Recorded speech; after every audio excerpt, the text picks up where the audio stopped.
Ողջույն, այս հաղորդմանը կանրադառնանք 3 թեմայի։ Նախ կխոսենք հունիսին Հայաստանում տեղի ունեցած խորհրդարանական ընտրությունների արդյունքները վիճարկող մի քանի կուսակցությունների բողոքների վերաբերյալ Սահմանադրական դատարանի որոշման մասին։ Այնուհետև կներկայացնենք Հայաստանի կենտրոնական բանկից ստացված որոշ հետաքրքիր նորություններ։ Հաղորդումը կեզրափակենք Մարդու իրավունքների Եվրոպական դատարանում Հայաստանի տարած մեծ հաղթանակով։ Անցած շաբաթ Հայաստանի Սահմանադրական դատարանը մերժեց մի քանի կուսակցությունների դիմումը, որոնք վիճարկել էին անցած ամիս տեղի ունեցած խորհրդարանական ընտրությունների արդյունքները։ Հայաստանի կենտրոնական ընտրական հանձնաժողովը, ամփոփելով ընտրությունների վերջնական արդյունքները, որոշեց, որ խորհրդարան է անցել 3 քաղաքական ուժ՝ Քաղաքացիական պայմանագիր կուսակցությունը 64 մանդատով, Ուժեղ Հայաստան դաշինքը 29 մանդատով եւ Հայաստան դաշինքը 12 մանդատով։ ԿԸՀ-ն անվավեր ճանաչեց 3, 12/13, 20/51 եւ 35/65 ընտրատեղամասերի քվեարկության արդյունքները։ Արդյունքում Բարգավաճ Հայաստան կուսակցությունը փաստացի զրկվեց իր մանդատներից։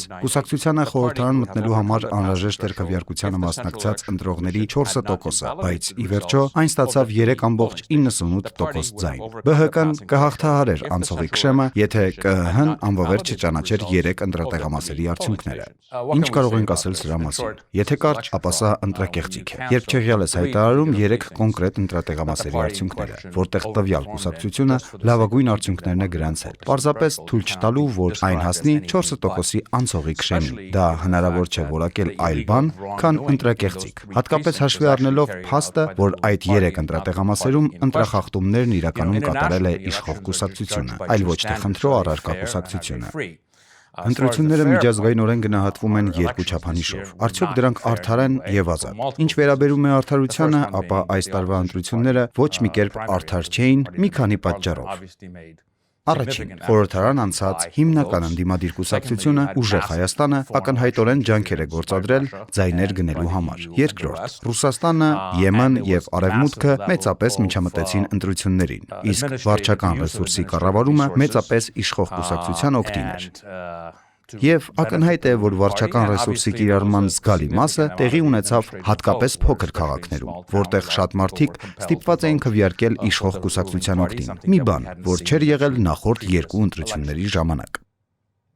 Չի ասի, որ այս ընտրությունների արդյունքները լեգիտիմ չեն, քանզի անկեղծ ասած, նույնիսկ ընդդիմության հրապարակված բոլոր հարցումներում իշխող կուսակցությունն առաջին տեղում էր, այնպես որ ակնհայտ է, որ այդ իմաստով արդյունքներն ամբողջությամբ ոչ լեգիտիմ չէին։ Այնուհանդերձ այս տարվա ընտրությունների արդյունքների վերաբերյալ վերապահում կա, գրանցված բազմաթիվ խախտումների պատճառով, որոնք հանգեցրին դատարանի որոշմանը։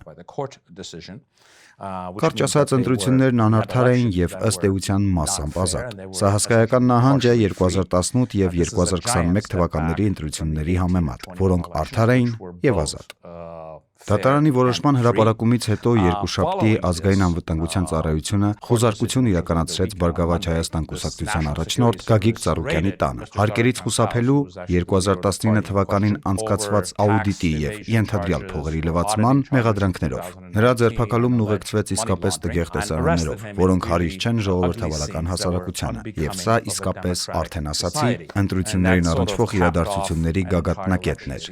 ինչը Հայաստանում ժողովրդավարության հետընթաց է։ Այժմ անցնենք հաղորդման մյուս թեմային։ Կապիտալի ներհոսքի շնորհիվ հայկական դրամը շարունակում է ամրապնդվել դոլարի եւ եվրոյի նկատմամբ։ Կենտրոնական բանկի նախագահ Մարտին Գալստյանը հայտարարել է, որ միջազգային ներդրողները գնալով ավելի դրական են վերաբերվում Հայաստանին եւ որ ֆինանսական խոշոր հաստատություններն այժմ ակտիվ հետևում են երկրի տնտեսությանը։ Արտասահմանյան ներդրողները գնում են ոչ միայն դոլարով վաճառվող հայկական եվրոպարտատոմսեր, այլև դրամային պետական պարտատոմսեր։ Ներկայում համաշխարհային ինստիտուցիոնալ ներդրողներին է պատկանում Հայաստանի դրամային պետական պարտատոմսերի մոտ 7-ից 8%։ Միաժամանակ Հայաստանի միջազգային պահուստները պատմական նոր առավելագույնի են հասել։ Կենտրոնական բանկի տվյալներով 2026-ի մայիսի վերջին ՀՀ միջազգային պահուստները կազմել են ռեկորդային 5.86 միլիարդ դոլար։ Վերջին 12 ամիսներին դրանք գրանցել են կայուն եւ շարունակական աճ, աճելով 2025-ի հունիսի 4.05 միլիարդ դոլարի համեմատ։ Նախորդ տարվա նույն ժամանակահատվածի համեմատ պահուստներն աճել են 1.97 միլիարդ դոլարով,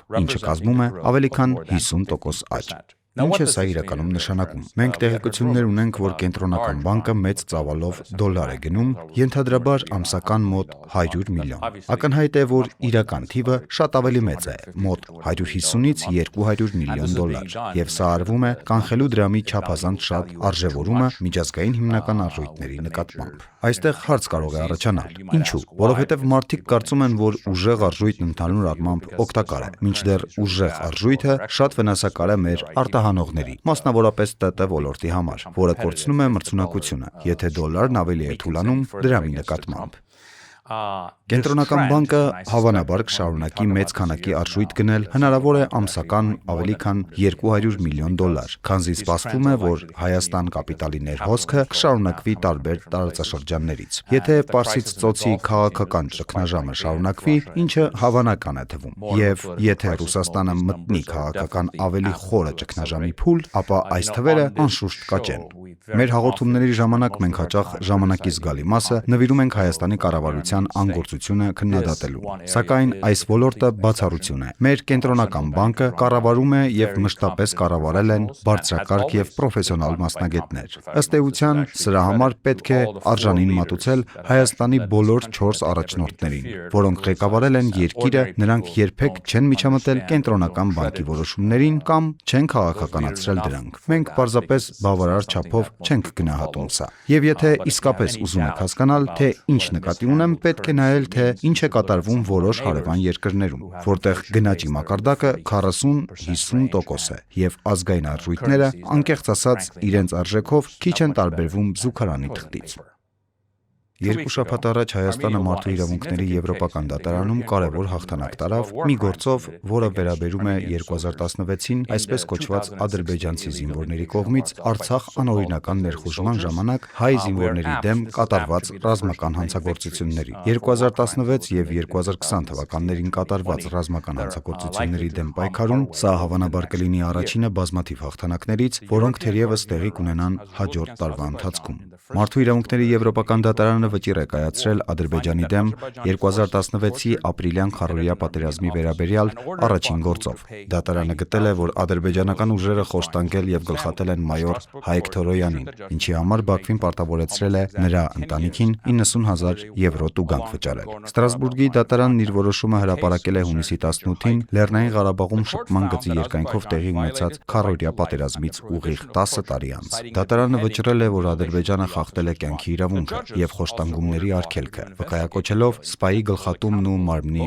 անդամահատումը։ Դատավորները Բաքվին պարտավորեցրել են նաեւ հետաքննել սպանությունը եւ պատասխանատվության ենթարկել թե հանցագործությունը կատարողներին, թե դրա պատվիրատուներին։ Թորոյանի հարազատները ճանաչվել են տուժող այն խոշտանգման եւ տառապանքների համար, որը նրանց պատճառվել է Թորոյանի մահվան, ինչպես նաեւ այն պատճառով, որ նրա մարմինը ստիպված են եղել հուղարկավորել ոչ ամբողջական վիճակում։ Հայցվորի իրավաբանական թիմի անդամ իրավապաշտպան Սիրանուշ Սահակյանն ասել է, որ կարողացել են ապացուցել, որ ադրբեջանցի զինծառայողները նախ գլխատել են Հրանտ Ղարիբյանին, ապա կտրել Հայկ Թորոյանի ձեռքերը եւ կենթանի վիճակում գլխատել նրան։ Սահակյանի խոսքով մարդասպանը տարածել է կտրված գլխի լուսանկարներ, սոցցանցում սելֆի է հրապարակել Ռամիլ Սաֆարովի հետ, որը 2004-ին Բուդապեշտում ՆԱՏՕ-ի ուսումնական դասընթացների ժամանակ կացնահարելով սպանել էր իր քնած հայ գործընկերոջը Գուրգեն Մարգարյանին։ Նաեւ ապացուցվել է, որ չի վերադարձվել Թորոյանի գլուխը, իսկ այդ ընթացքում Ադրբեջանում տոնում էին ադրբեջանցի զինծառայողների արարքը։ Գիտեք, հայ ոչ մի պետական պաշտոնյա փաստացի չի մեկնաբանել այս հաղթանակը։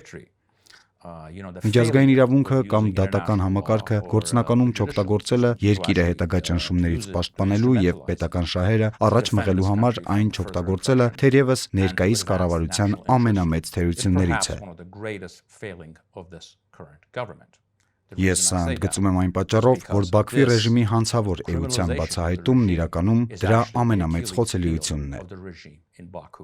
Շնորհակալություն հաղորդումը դիտելու համար։ Մարդն ապրում է մի երևույթի ներքո, որն անվանում է ստրկական բարոյականություն։ Սրանք արժեքներ են, որոնք ծնվում են ոչ թե ուժից, քաջությունից կամ ստեղծագործականությունից, այլ վրդովմունքից, վախից, անապահովությունից եւ անվտանգության հուսահատ կարիքից։ Ստրկական բարոյականությունը գովաբանում է թուլությունը, խոնարհությունը, հավասարությունը եւ հնազանդությունը։ Մինչդեռ անկախությանը, կատարելությանը, փառասիրությանն ու իշխանությանը վերաբերվում է կասկածանքով։ Նիցշեն զգուշացնում էր, որ բարոյական այսպիսի մթնոլորտում բարձրագույն անկախ հոգևորը առանձին լինելու ցանկությունը։ Այն ամենը, ինչն անհատին առանձնացնում է մեծամասնությունից, այսուհետ համարվում է չարիք։ Ինչն է այդ դեպքում դառնում լավը։ Այս հարցին Նիցշեն եւս պատասխանել է։ Նա նկատում է, որ հանդուրժող, համեստ եւ ինքնահարմարվող վարքագիծը զուգորդված ցանկությունների միջակության հետ արժանանում է բարոյական հավանության։ Այլ կերպ ասած, մեծամասնությունը չի փառաբանում անձի կատարելությունը, այն փառաբանում է այն, ինչը անվտանգ է, կանխատեսելի եւ կառավարելի։